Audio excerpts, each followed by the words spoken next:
Hello everybody, welcome to Lance's Garage. Today we're just doing a little bit of brake maintenance on the Daily, which is a 2017 Golf Alltrack, all-wheel drive. As you can see, the rotors are not looking good. I did the driver's side just to make sure there wasn't any weird things in the process I'm not used to, because sometimes the Germans over-engineer some stuff. And nothing really crazy, but I did find out why these rotors are getting scored up like that, and I'll go over that a little later in the video.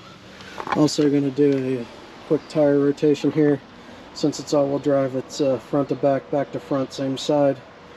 As always, when you are doing a brake job and you're going to be compressing the calipers, take the lid off of the reservoir back there, and you know, make sure you got your grease with you. I bought a kit from ECS Tuning for this. It has Techstar pads and Brembo rotors. Not the fancy stuff, but for Brembo, they're just plain Jane rotors, nothing special about them. But it was the best deal for an entire kit shipped from them. And if you go to the dealer to get this done, they're going to charge you an arm and a leg.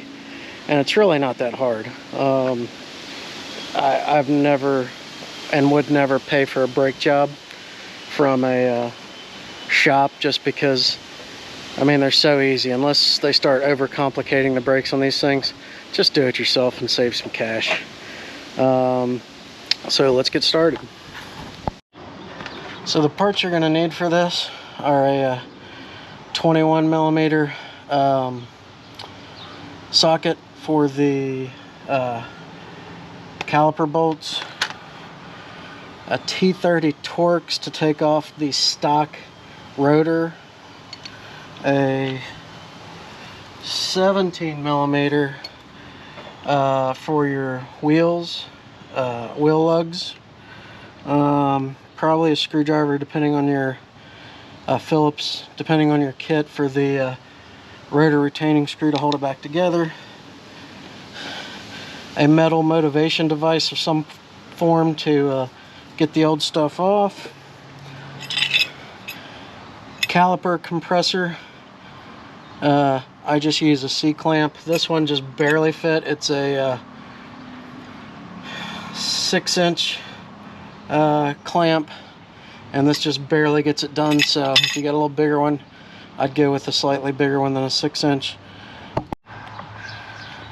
So this, I added the 19-inch Golf R Pretoria wheels to this car, about 20,000 miles on it when I had them put on. Make sure that when you start this, before you jack it up, just break the lug nuts loose. I like these Milwaukee Fuel high torque impact guns, electric battery operated. Work great, save you some time. Need to go up to the nut buster level for the first.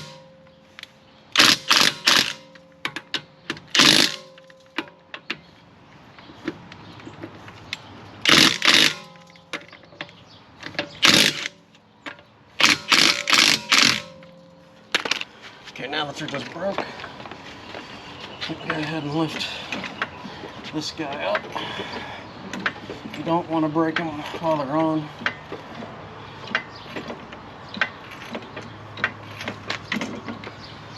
And now we're just gonna go ahead and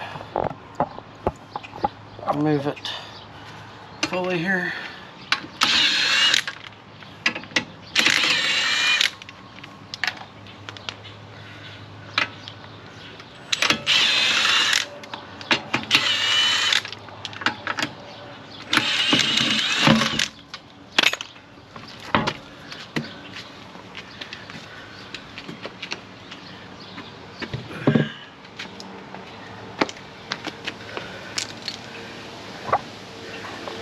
So this is a pretty Simple setup. As you can see, I've done some lowering springs on this, Golf R lowering springs, and also some Bilstein B8 shocks, which are better for a lowered vehicle. There's basically 2 bolts back here that we're going to pull off that hold the caliper to the steering knuckle. That's this one, and then there's one down right there. Those are a 19 millimeter that you're going to use for those.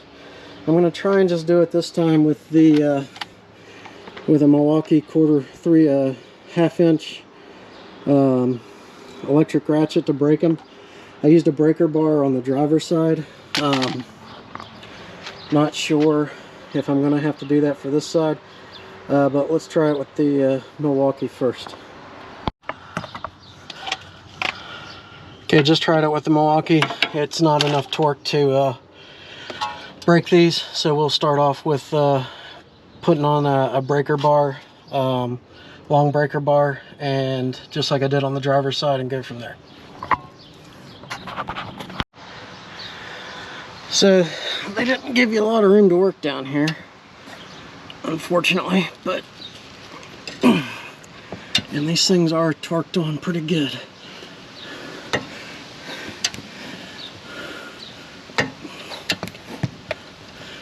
These ratchet and breaker bars work great.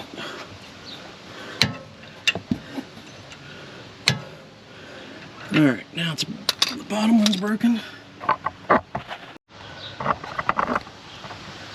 And now we're going to do the top one here. There's really even less room to work on this one.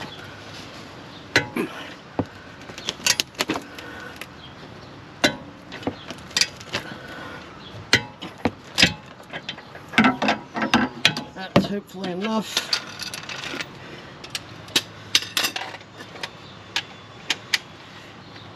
Let's see if the Milwaukee can get it now. Not quite on that one.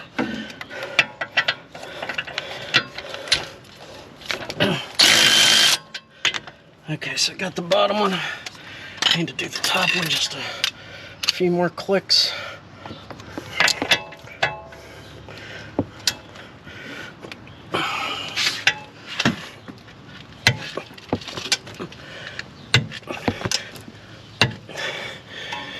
That should be enough.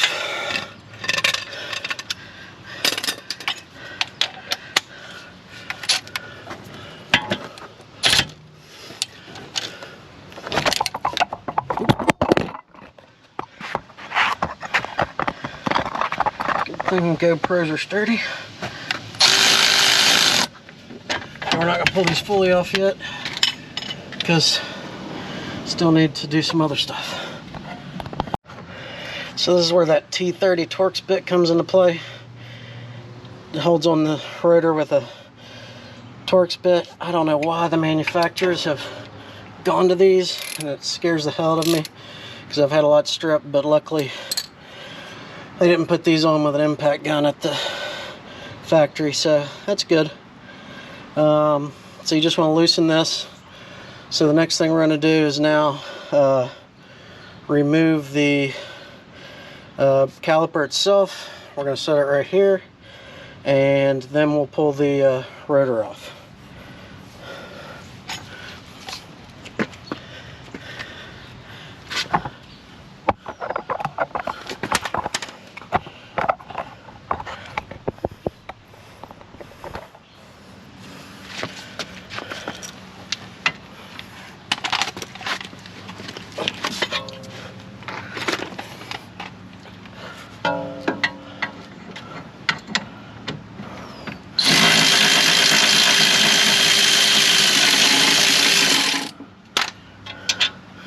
And again, highly recommend these.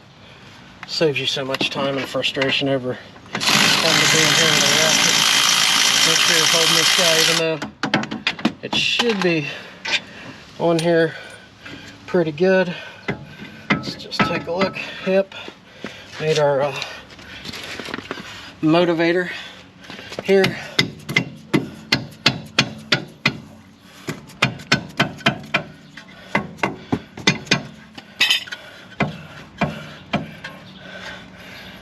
to try and compress this a hair.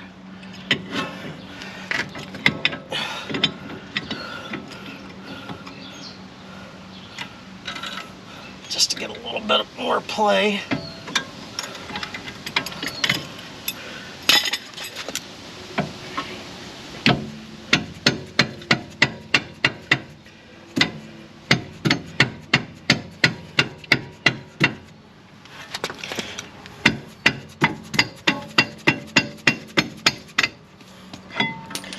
Alright, properly motivated.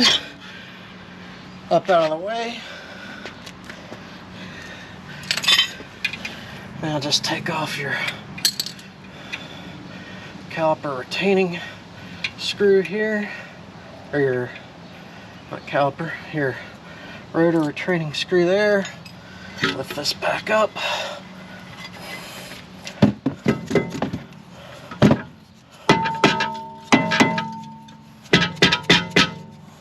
Oh, the other one came right off.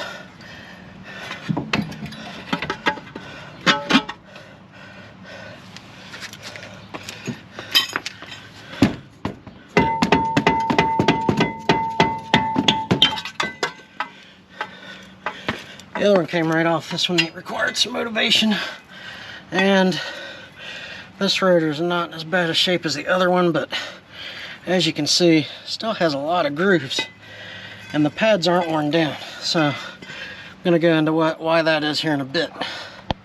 These are the new rotors from Brembo. Go ahead and pull this off. This is they actually give you a nicer retaining screw with this one. Phillips, so you're not, of course, you know, not to say Phillips can't get stripped out, but at least it's not a Torx. So we're just gonna clean off both sides of this guy. Some brake cleaner.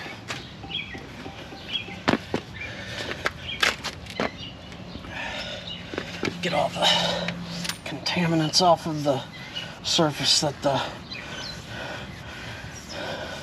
pads are going to be touching.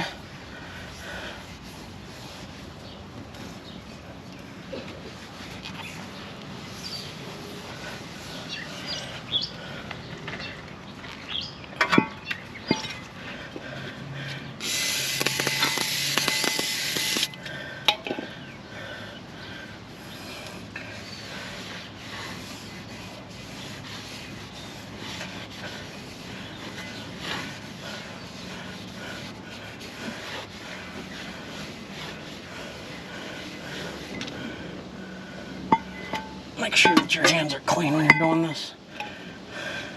Cleanish. Definitely don't want grease and stuff on it.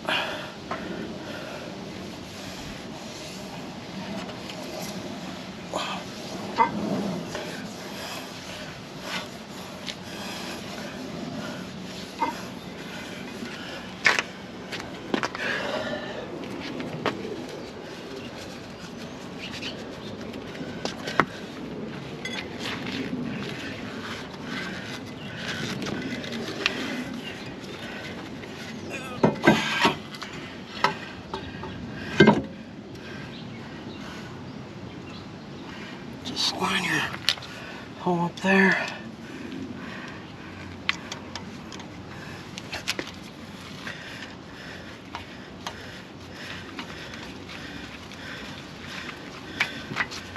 And there we go.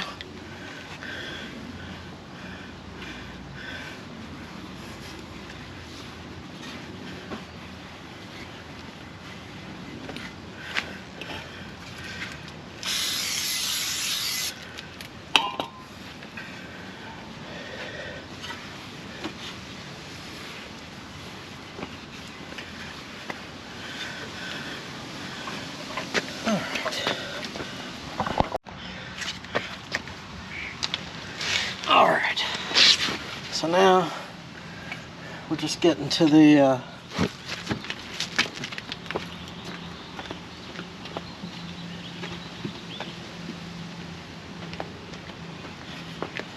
sorry, just getting a pad to sit on here.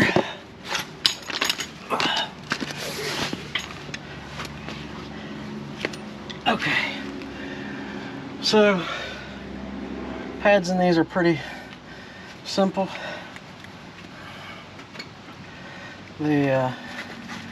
Just gonna push the outside one in and it'll fall out.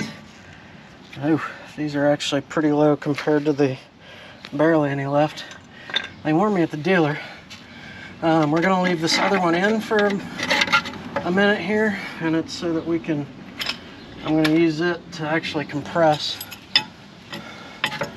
the piston back in. Again, make sure you have your reservoir top off. And we're just gonna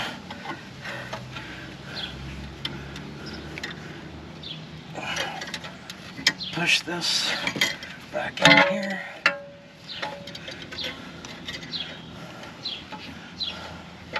With the C-clamp.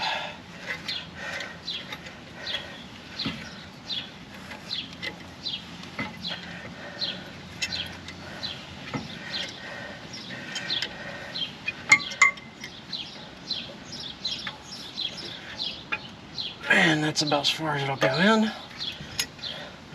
So now we're going to just undo the C-clamp here.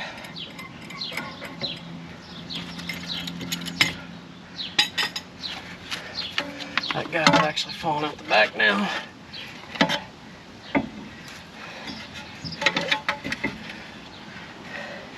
So, what I discovered on the driver's side is there is not any proof or evidence of these things ever having any grease put in the channels at all here. And you gotta grease these pads up so that they're made to float in there and adjust as the caliper goes. So I guess the old plant in Puebla, Mexico, the guy on the shift that was doing these must have ran out of the grease and not asked for more. But my guess is that since these things weren't able to actually free float in there properly, pads weren't releasing good, overheating the rotors, prematurely wearing the brakes, even though these are definitely due. It's 55,000 miles on this car, so they're due, but it explains the grooved wear. Even though the pads aren't worn down, they're getting over hot and just warping and stuff. So we're gonna go and we're gonna grease this up right. They give you a pack of grease at ECS with this kit, so may as well use it. And I just take and have a Q-tip here, grease packet. You can see it's dirty from greasing up the other one.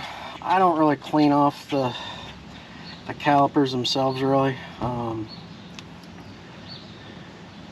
when I'm doing this stuff, because I mean they're just gonna get filled. They're just getting brake dust in them.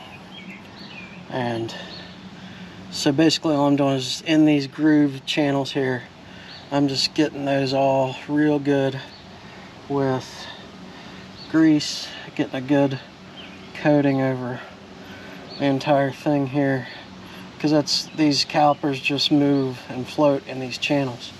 So if they aren't greased properly, then your calipers don't release right,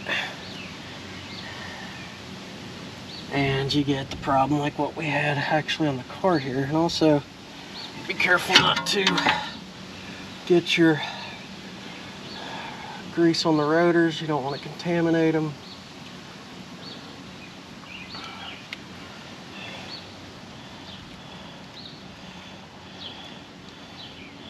May as well use the whole thing that they gave you in these packets, because they don't reseal.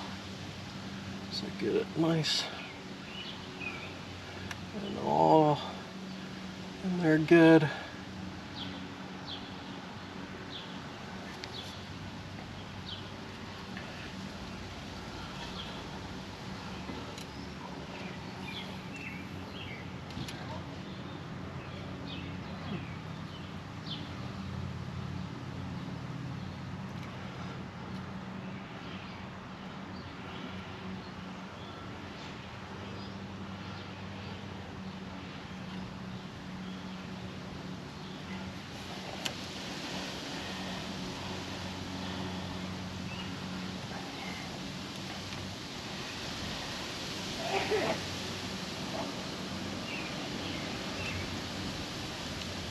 Also, make sure you get the actual,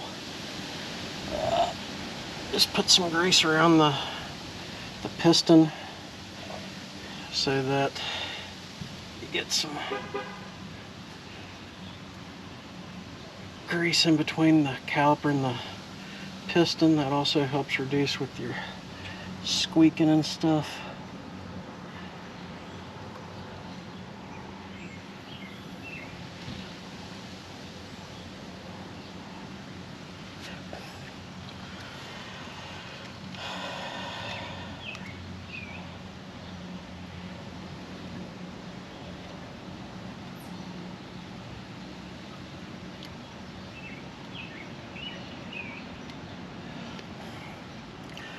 And then just go back in here real quick and just put basically a dab of grease in each channel here. Just kind of a little extra, right? Liberally apply it.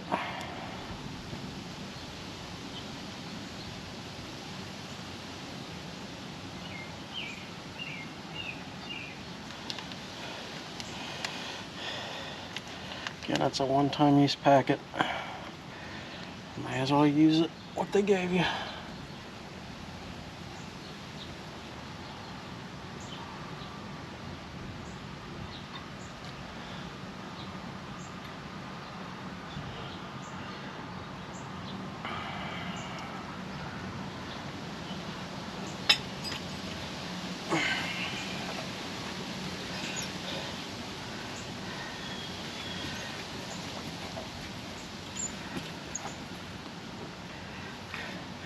Now this car did not have the wear indicators, so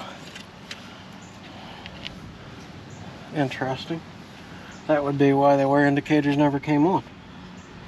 And I don't see, I guess this model just didn't have them, and these are just pads for all models. I was expecting to see, and I didn't see them on the driver's side, I was kind of expecting them over here, but guess not. So I don't know if it's best to just cut this off or what. We'll figure that out here in a little while.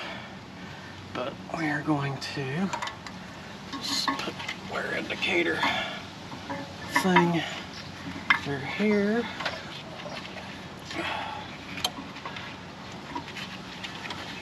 For now, probably should just cut it off. But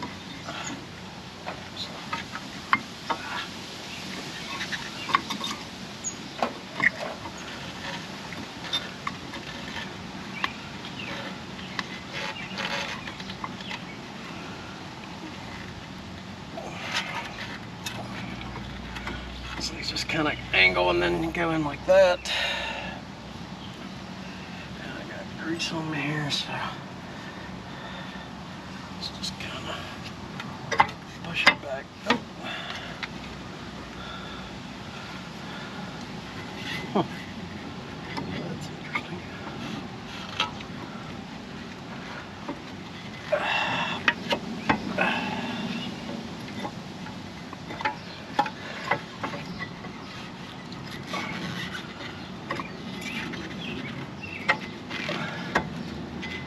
Alrighty, let's just do it like that.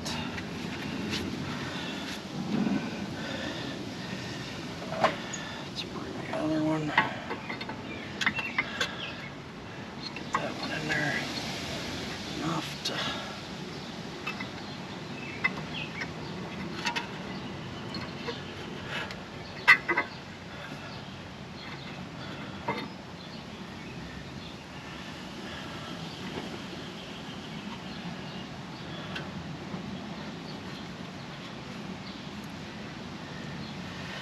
Want to contaminate your pads, so just be careful not to touch the pad if you got any grease on your hands, because you will get a little bit of grease on you.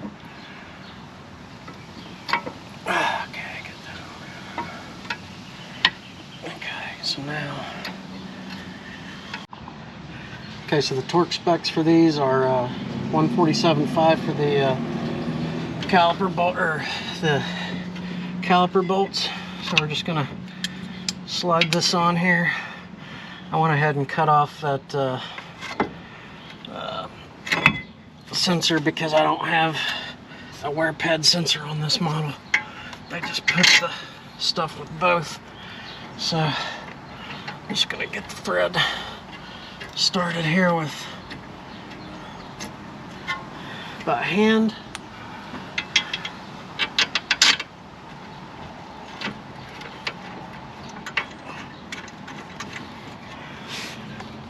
And I'm gonna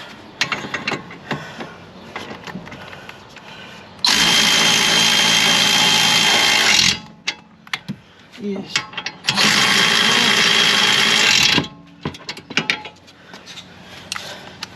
and then we're gonna grab the big mama seat torque wrench and set it on 47.5.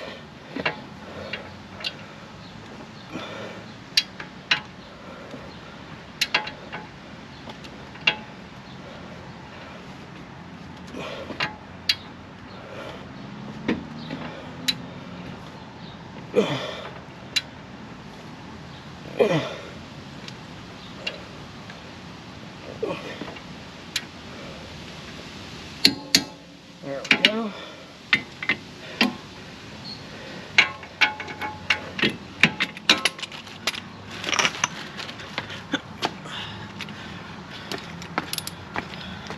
This top one's gonna be no fun.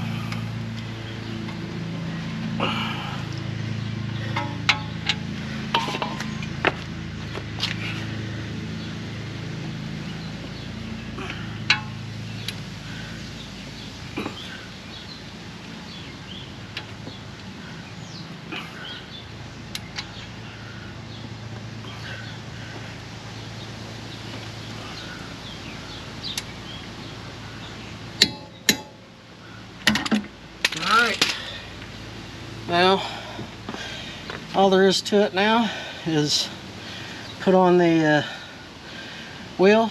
I'm just going to come up here real quick. Reservoir still looking alright.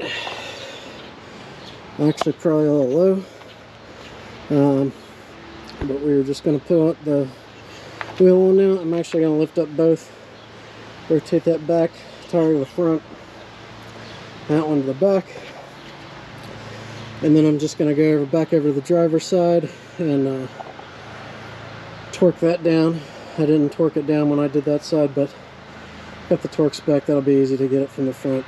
I'll just lift it up real quick and torque it down, then go start up the car, press the brakes until they tighten up. That's it. It's a pretty easy job. Don't pay a shop to do it.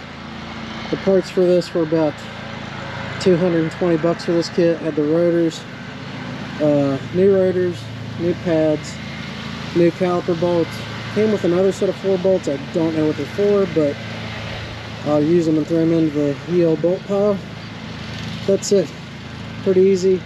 Definitely something anybody can do in the driveway very easily. Thank you and for tuning into Lance's Garage, and please hit the like and subscribe buttons to get more content from everything from a 78 Trans Am to a 6-liter